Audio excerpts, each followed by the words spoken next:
तो क्या ये प्रस्ताव स्वीकार योग्य है, या आपको लगता है कि नहीं, मुस्लिम समाज के अंदर एक डर हो सकता है कि ये दे दिया तो और 4-6 और मुद्दे आ जाएंगे, ऐसा कुछ है क्या? नीरज जी, योगी आदित्यनाथ ने जो कहा है ये एक बड़ी समझदारी वाली बात है, जो बरसों पहले मुसलमानों को मान लेनी चाहिए। इसके लिए किसी योगी आदित्यनाथ के मुख्यमंत्री बनकर आज ये बयान देने की आवश्यकता थी ही नहीं। और आप कह रहे हैं कि मन में उनके डर होगा मुसलमानों के। मैं तो कह रहा हूं उनके मन में डर तो बहुत दूसरी चीज है। उनको पता है कि उन्होंने गलत किया है। और अभी मैं सुन रहा था, हाजी खान जी कह रहे हैं कि अंग्रेजों के समय में भी सबने वहां देखा, हम नमाज पढ़ते थे, मुगलों के समय में भी देखा। अरे भाई, मुगलों के समय में ही तो शिव मंदिर तोड़कर और मस्जिद बनी। और मुझे तो नहीं पता है, क्योंकि आपने इनके नाम के नीचे इस्लामिक स्कॉलर लिखा हुआ है, किसी भी स्थान पर जहां मंदिर हो या कोई दूसरा उपासना स्थल हो, वहां ये संभव है क्या कि कोई मस्जिद पढ़ी जाए और वहां से नमाज जो पढ़ी जाए, मस्जिद बने वहां जो नमाज पढ़ी जाए वो अल्लाह उसको स्वीकार करेगा? ऐसा संभव है क्या?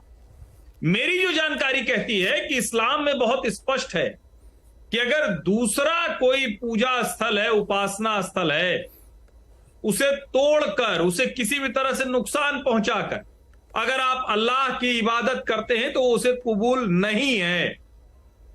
और इसके लिए कोई बहुत रॉकेट साइंस की जरूरत नहीं है। ठीक है, वो अभी बड़ी नई नई तकनीक आ गई हैं, ग्राउंड पेनिट्रेटिव रडार टेक्नोलॉजी है, उससे नीचे तक देख लेंगे, वहां पता चल जाएगा। राम मंदिर के समय में भी देखा गया था।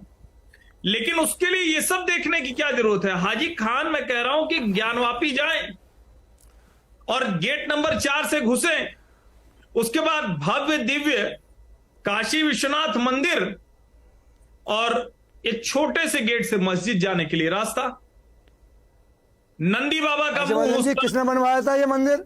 हाजिर साहब एक मिनट, हाजिर जी एक मिनट प्लीज। ये किसने बनवाया था मंदिर? हाजिर जी उनको मैं आपके पास आऊंगा दोबारा। सवाल पूछ रहे ऐसे ऐसे नहीं, आप सवाल पूछिएगा, उनको कंप्लीट कर लीजिए, वरना तारतम्य टूट जाता है, फिर लोग सुन नहीं पाते। हाँ, और जितनी वहां की दीवारें हैं, जो आज योगी आदित्यनाथ जी ने कहा, किसी को भी हो सकता है किसी और पार्टी में हो आप, तो विचार आपका कुछ और हो सकता है, लेकिन कोई ये कह दे कि नहीं नहीं ये तो मस्जिद जो है उसका हिस्सा कोई मंदिर ले रहा है, आज तक एक भी बात ऐसी सुनाई दी क्या? नहीं है ऐसी बात।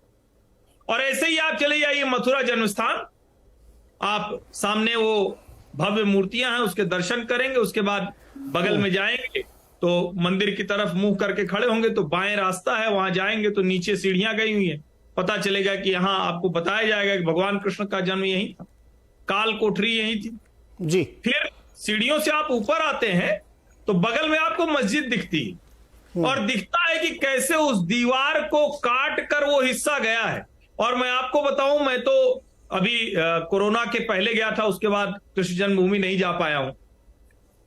दिखता है कि कैसे उस मस्जिद की एक तरह से देखरेख करने वाला भी नहीं है। कुछ बकरियां बंधी हुई हैं, कुछ लोग वहां सोते पाए हुए जाते हैं।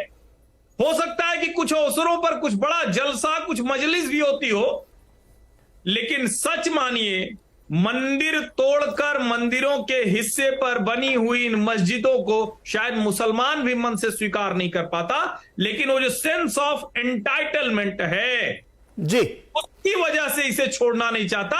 और मैं आखिरी बात कह रहा हूं, आखिरी लाइन, कि ये वाला योगी जी की सलाह बड़े अच्छे मन की हो सकती है, लेकिन मैं ये मानता हूं ये बाहर वाली बात बिल्कुल नहीं होनी चाहिए। वरना एक से आप तय करेंगे और दूसरा आकर कहेगा कि नहीं नहीं हमारा हिस्सा बचा हुआ है। हाजी साहब तो आसमानी फैसले की बात कर रहे हैं। भैया सर्वोच्च न्यायालय तक जाए, लेकिन मामला तो अदालत से ही आना चाहिए। जी हाजिर जी बताइए, मुझे आप बीच में कह रहे थे।